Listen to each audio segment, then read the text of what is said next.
umlando iqiniso iqiniso futhi imvelo iyayikhulumela Mthandeni umfoko amanqele mina ke nginomlando omkhulu kakhulu naye ngoba sasafika ngisho la impi eyakhathwa khona imina engangimngcikise nomfana wangakithi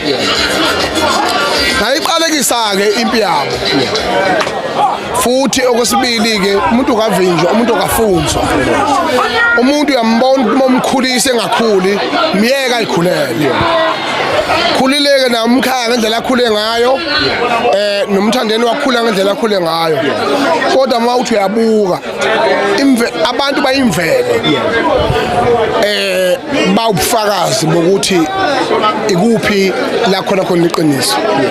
into ke ngingayisho mina iyodwa nje